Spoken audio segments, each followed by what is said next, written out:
What if I told you that music is not just something that makes us feel good, but it actually impacts our brain?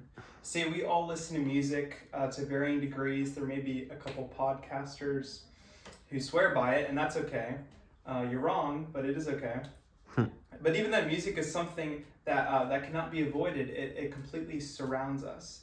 And there's something that is just amazing that's going on in our brains that we actually don't recognize. And so I'll draw from prominent sources and scientific studies, and this speech will uncover the hidden truths behind how music affects our minds.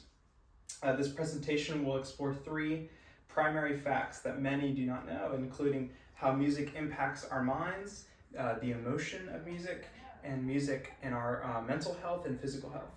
So before I go into any of the science behind the music, I want to show you how music can affect our emotions. So I have 2 clips of songs for us, and if you don't mind taking the time to just close your eyes and just feel the music. And if there are images that it creates in your head because of the music, think about those. So, first one.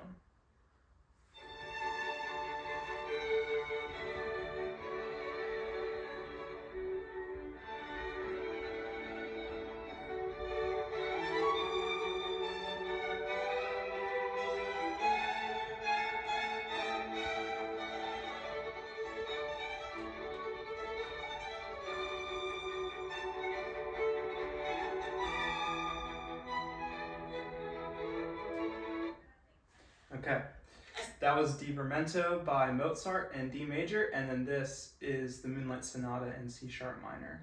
Do that one more time for me.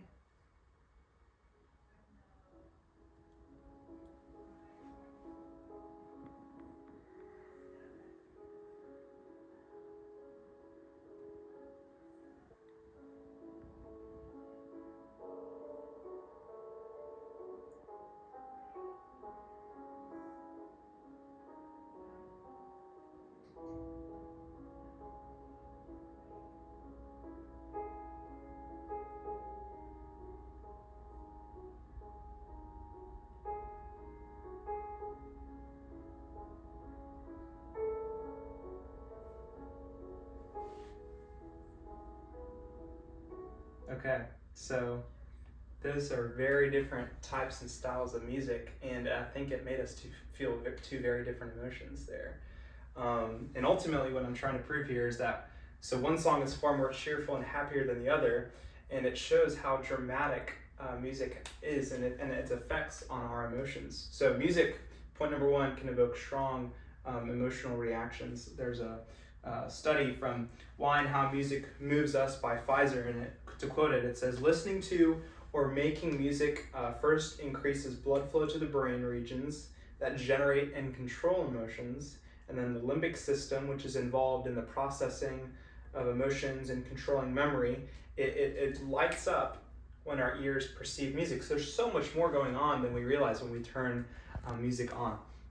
How interesting is that? So, okay, to warn you guys, I'm over halfway done with my speech now, so I would play Not Like Us and have Serena Williams come out live and Kripok for us.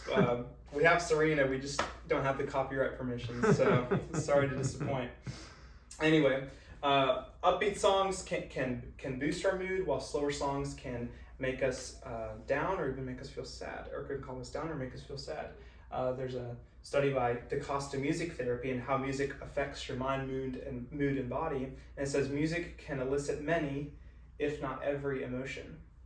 Knowing yourself and which music you pair with your emotions will improve self-regulation or feeling your feelings. So, most importantly, when we listen to these pieces of music right here, one, for me, myself, I just felt way happier listening to the first bit by Mozart, and then when we listened to Moonlight Sonata, it was far more gloomy and melancholy. So, next point here is that music, even to the untrained ear, is powerful and rewarding to our minds.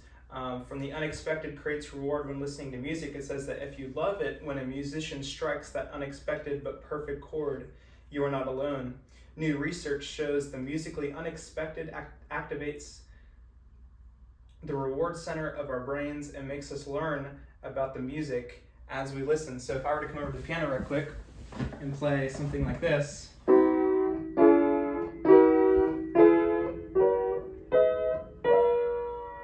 you're waiting for that perfect chord to hit. And that is actually releasing dopamine. So we cannot passively listen to music however much you might try. Our brains are actively working in the apprehension of what's going to happen next, what's the next chord. We want it to conclude, we want it to figure out itself. So, and this releases lots of dopamine, as I said, and it causes us to feel goosebumps when we listen to music, or happy feelings or sad feelings.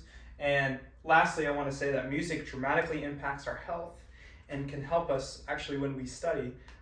This has been said before many times, it's probably common knowledge by now, but from Muriel Zatar's The Transformative Power of Music, he says that exposure to classical music during study and sleep enhances your short-term memory loss. So really we all win, right? And it can also help our mental health. Andrew Budson, in his blog, Why Is Music Good for the Brain, he says it can also, music listeners had higher scores for mental well-being and slightly reduced levels of anxiety and depression compared to people overall, which is crazy. So overall, we discussed how music impacts our minds, the emotion behind music and what it makes us feel, and how music affects our health. And music, I hope by the end of this you can just say this, far more than just a source of entertainment. To quote Louis Armstrong, music is life itself. And a powerful tool that affects our brain, emotions, and our health. So the next time you listen to a tune or turn on a vinyl, remember that you are doing wonders to your mind and your body. Thank you so much. Yay, good job.